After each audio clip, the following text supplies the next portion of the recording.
আচ্ছা ভাই, মানে বেগম খালেদা জিয়া তো অসুস্থ, অনেকেই বলে যে সংকটাপন্ন অবস্থায় আছে।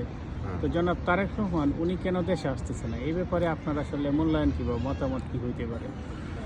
আসলে দেখুন, বেগম খালেদা জিয়ার সাথে যদিও আমার বা আমাদের রাজনৈতিক আদর্শগত একটা অমত রয়েছে, পার্থক্য রয়েছে, তারপরেও উনি একজন মায়ের জাতি, উনি একজন সিনিয়র রাজনীতিবিদ।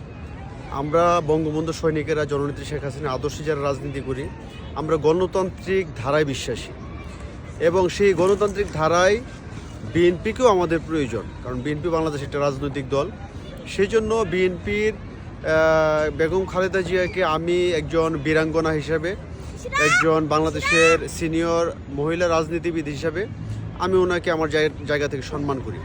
এবং খালেদা জিয়াকে আমি এই জন্য সম্মান করি, উনি একজন স্বশিক্ষিত মহিলা হয়েও মেজর জিয়ার ওয়াইফ হিসাবে উনি বাংলাদেশে বিএনপির মতো একটা দলকে উনি এতদিন ধরে রেখেছেন। এবং এই একমাত্র আমি যতটুকু বিশ্বাস করি, বেগম খালেদা জিয়ার নামের উপরেই, তার ইমোশনকে কাজে লাগিয়ে, তার অসুস্থতাকে কাজে লাগিয়ে, তার সৌন্দর্যকে কাজে লাগিয়ে, সব কিছু মিলিয়ে বিএনপি নামক দলটা এতদিন কিন্তু চলেছে।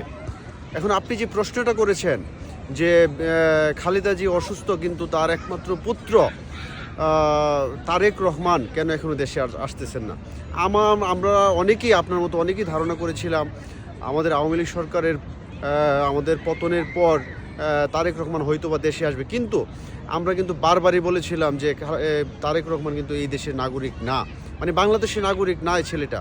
কারণ হচ্ছে সে ব্রিটিশ পাসপোর্টধারী একটা লোক, সে হুট করে চলে আসবে। সে কিন্তু তার ভাইয়ের মৃত্যুর সময় আসে নাই, নেত্রী কিন্তু তখন বলে নাই সে দেশে আসলে গ্রেফতার করবে। দেখো তো, এখন এতদিন আওয়ামী লীগের দোহাই দিয়ে সে আসতো না, দেখুন তো আওয়ামী লীগ নাই দেশে, এখন তার নিজের সরকার দেশে, এখন জঙ্গি সরকার এই দেশে, কিন্তু সে কেন আসতেছে না? কারণ হচ্ছে এই তারেক রহমানের দেশপ্রেম বলতে কোনো কিছু নাই। দেশপ্রেম তো দূরের কথা, মায়ের মমত্ববোধটুকু ওর মধ্যে নাই। যদি থাকতো তাহলে নিশ্চয়ই সে আসতো।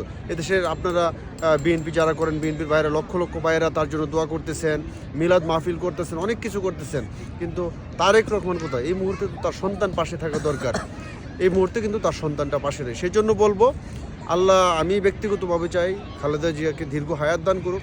কিন্তু যে আমাদের কাছে যে প্রাপ্ত তথ্য রয়েছে, হয়তো বা ইতিমধ্যে কোনো কিছু নেগেটিভ কোনো কিছু হয়ে গেছে, কিন্তু নেগেটিভ হলেও এই তারেক রহমান রাজনীতির কারণে তার মাকে রাজনৈতিক বলির পাঠা বানিয়ে সে হয়তোবা নেতিবাচক যদি কিছু হয়েও থাকে, এই মুহূর্তে সে প্রচার করবে না। প্রচার না করে সে 15 দিনের মধ্যে সে আসবে, এসে দেখবেন কিছুদিন নাটক করে সে পুনরায় একটা ঘোষণা দেবে যে আমার মায়ের নেগেটিভ কিছু হয়েছে। আল্লাহ না করুক এমন কিছু। আমরাও খালেদা জিয়ার জন্য সুস্থতা কামনা করছি। এবং আপনারা তারেক রহমানের দেশপ্রেম যে কতটুকু আছে, মাতৃত্ববোধ কতটুকু আছে, এটা কিন্তু খালেদা জিয়ার এই অবস্থান থেকে আপনারা সকলে দেশবাসী আপনারা জানতে পারতেছেন। এবং আমি একটা কথাই বলবো সর্বশেষ, আপনারা এদেশের মানুষ এবং আমরাও খালেদা জিয়ার জন্য দোয়া করি, কারণ এই মহিলা বেঁচে থাকুন, একজন বীরাঙ্গনা মহিলা। মুক্তিযুদ্ধে ওনার একজন বীরাঙ্গনা হিসেবে মুক্তিযুদ্ধের সকল মা বোনদের ওনারও অবদান রয়েছে। সেই জন্য আমি বলবো, একজন সিনিয়র রাজনীতিবিদ হিসাবে, একজন বীরাঙ্গনা হিসাবে, একজন মা হিসাবে আমি খালেদা জিয়ার সুস্থতা কামনা করছি এবং আল্লাহ ওনাকে সুস্থতা দান করুক। এবং তারেক রহমানের দেশপ্রেম কতটুকু রয়েছে এটা আপনাদের সামনে এখন আমার মনে হয় দিনের আলোর মতো স্পষ্ট। ইনশাল্লাহ সবাই ওনার জন্য দোয়া করবেন এবং সবাই তারেক রহমানকে বয়কট করুন। আমার কথা হচ্ছে এতটুকুই। ধন্যবাদ সবাইকে। জয়।